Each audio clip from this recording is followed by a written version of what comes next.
Comedy on Cookman. Cookman. Oh yeah! Oh yeah! Comedy on Cookman. Jersey Shore, stand up. Okay, we're gonna get started with the fifth round, which as always is sports. And what I want to know from you guys is who is the worst person in sports? I'm gonna go with God.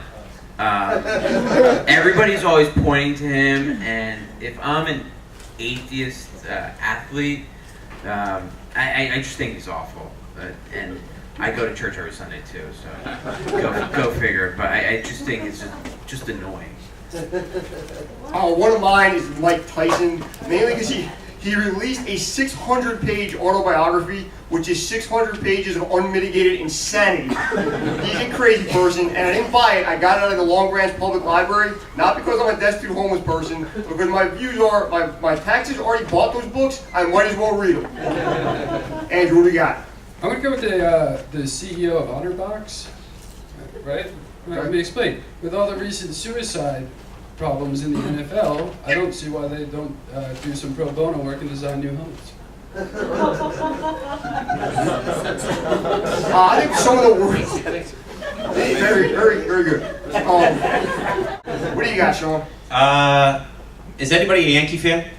None? Zero? Shea Stadium? Michael Pineda. The guy that put tar on his neck this past week. Because he got caught putting tar on himself 10 days ago. Had 10 days to figure out where to put it. Smeared it on his side of his face like some bad rouge. He could have picked any other place. He could have gave himself a small tar Hitler. And he would have been better off. Just like caking it on here. I'm from New Jersey. I've seen a lot of bad makeup jobs. That was by far the worst. I'm going to give you by far my worst person in sports. Is everybody familiar with Mike Francesa? Yes! I love that guy. He's on WFAN, and he has the most dominant sports talk show for like 30 years. Because apparently the whole tri-state area is unaware of things like other radio stations, Pandora, podcasts, iTunes, a million other better things you can listen to besides Mike Francesa, who hates his fans. And when people call him like, hey Mike, first time call, get to the point. What? It's Island talk. 20 years ago, I saw Mike Francesa at the ShopRite in Tom Driller. I guess he was on vacation. So me and my dad were having a family barbecue. We had to get the last 2-minute thing. He's like, I'm 13 years old. He's like, you, mustard and ketchup.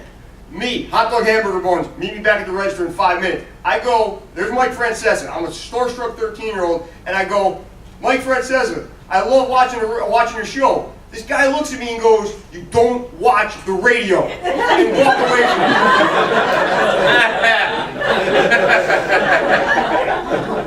I hate that guy. We got to talk about music. What I want from you guys is the most overrated artist of all time. Somebody that like everybody else loves, and for whatever reason you just don't get it. I love Led Zeppelin, so I'm gonna go with One Direction. I just don't. I don't want to curse, but I don't fucking get it, man. I don't know what they're doing. It's just you're not gonna be listening to One Direction in like 2 years.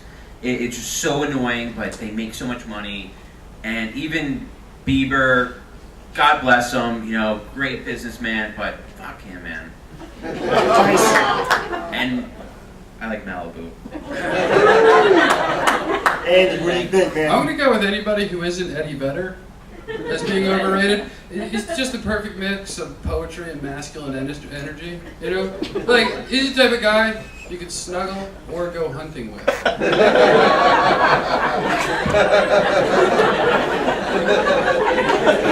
Who's yours? It's my show, I'm going last. I'm not crazy, man. Well, mine was a counterpoint to yours. Okay, mine is things we could have worked out before the show. Mine is Jimmy Buffett. The guy has been singing about being drunk on a boat for 30 years. No other topics. I don't understand why you need like 7 albums of that in your iPod. 1 or 2 songs should get you through a weekend out the shore.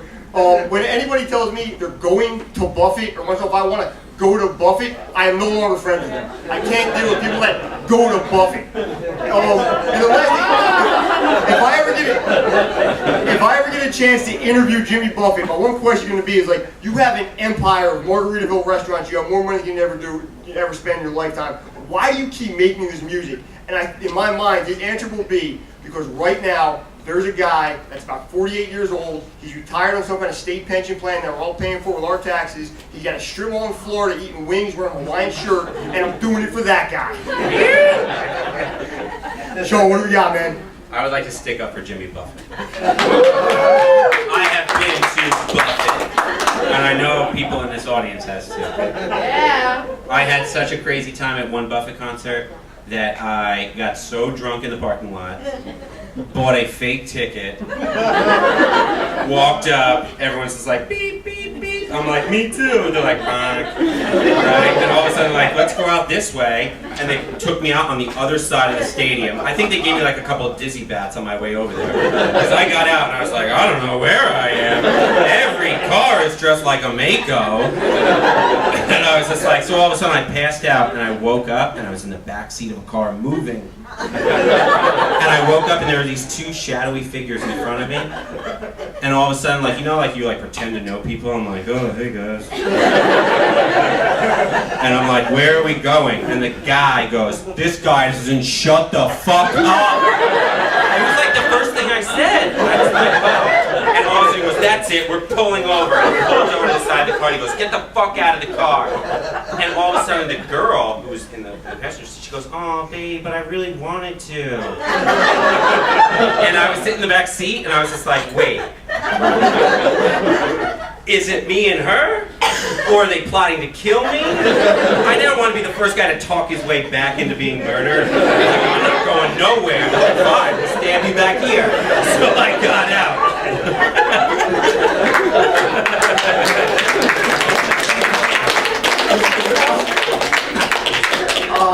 I'm going to go ahead and paraphrase something I don't think is overrated Kanye West with this when I say, I thought I spazzed until Sean O'Brien came through and kicked my ass. Okay, we're going to wild card.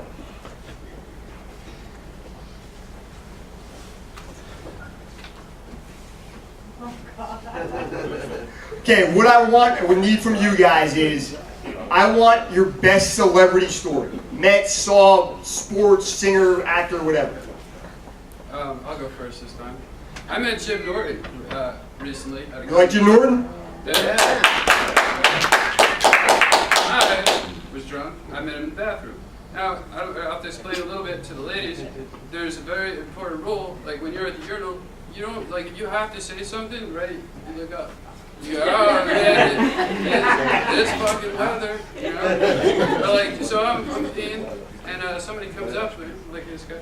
He goes, "Hey, how are you?" Right? I look over, it's Jim Norton. I get starstruck, and then we just lock eyes with our dicks in our hand. That's my celebrity story. I had one New Year's Eve, I had Brittany Murphy throw up on my ass. I know. I can see you're jealous. Jealous. I was at like a nightclub, and you know how like you always get like super like dressed up for New Year's Eve, like you know your outfit like way in advance. And I was like in there, I was underage, I was in a New York City nightclub, and I was like trying to maintain coolness. And we got sat down, and there were some Yankees over here. And all of a sudden, Ashton Kutcher and Brittany Murphy came in. They were dating at the time, and they sat us right here. And all of a sudden, I was like trying not to look at them, like I didn't want to like give them the time of day. And all my friends are going like this, and I was just like, guys, be cool, be cool. But they were pointing because she was so fucked up that she was throwing up on the seat right here. That's some class. And all of a sudden, I'm like, my ass is wet. I was like, look, I didn't fucking, you know, see at the crossroads, Brittany Murphy, but I'm gonna miss everybody. I'm gonna miss everybody. It's bones. Kevin, you got one for us? I've never met any celebrities. Not that I like, I should say. Oh, mine involves a couple of NBA players. I was at a bar a couple of years ago, and I see what I think at the bar is Greg Anthony, who spent on the Knicks back in the early mid-'90s, I guess. And I'm sitting there debating whether or not no one's around him, he's by himself, no one's paying attention. Should I go up and introduce him? I used to be a big fan. While I'm debating whether or not I should go and acknowledge that Greg Anthony, former New York Knicks, is at the same bar as me, the biggest guy I've ever seen comes out of the men's room, and it's Charles Barkley. From the men's room to the bar, this is what Charles Barkley did. There's a 4'11" shot girl and like a halter top with like a dozen shots on a tray. Walks one step past her, pushes her over like Big Vaughn with the elephant tranquilizer's neck old school. The girl hits the ground, the shot glasses break. He couldn't care less. Keeps walking towards the bar. Gets to the bar, which is about chest high on me, mid-thigh on Charles. Leans over the bar and vomits where the bartender was standing. Looks around, goes up to Greg Anthony, forcibly removes the snifter of cognac from Greg Anthony's hand, drinks it, drops the glass breaks, Charles Barkley walks away as if nothing has just happened. And I decided not to introduce myself to Greg Anthony because he was having a hard enough night already. Okay, you guys having a good time so far? All right. We're going to wrap up Comedy on Cookman number 10, or I like to call it Comedy on Cookman X, with a new feature. We're going to give each comic about a minute to give you guys a parting shot for the night on anything they want to do. What do you got, Kevin? I just want to say, let's give it up for Angelo. I don't have a lot of what I would like to see is maybe a request, and I don't know if you have any pull around here, but I don't, I'm sure do. I think they should serve alcohol. Some booze. Thank you for the people over there who gave me the beer. I appreciate it. But no, great job, man. And go to Baca. Let's have fun. And yeah, keep partying with us. Good job, Kevin. Thank you very let's much. get weird. I just encourage everybody to like make some kind of art, whether it's jokes or pictures, photography perhaps, photo. Just don't go to work and just don't be that. Just don't let work be your life at the end of the day. Yeah, keep going. Mine will be in a different vein. I just want to say something real quick. When you're working in comedy, a lot of the time you have to like wait around and see other people's acts, and sometimes those acts like take you off guard. And I'd like to tell you just very quickly about two that I saw. A woman walks up on stage, long hair, Sergeant Slaughter aviator glasses on. Walks to the back of the stage, puts the chair in the back, sits on the chair, takes change out, throws change on the stage.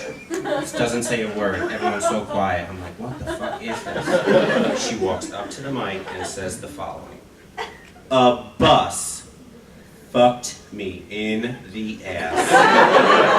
I started dying laughing. I was like, that's amazing.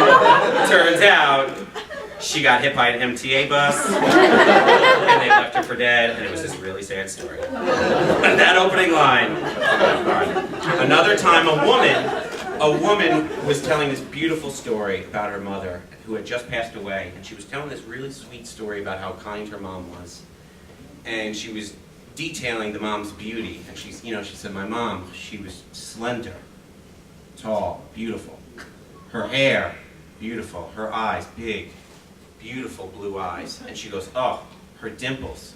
Her dimples. People would talk about them forever. And immediately I'm like, that's what that means? I owe a lot of apologies. These are my dimples and this is my tongue. And I was like, has that been like that? That's been the move? Like, whoa, mine with dimples. And I just either thought like, I think the mom was a whore, but she was bringing around her daughter. All these men are going like, like they're pointing out my dimples, babe. Come on. We're gonna end it on that note.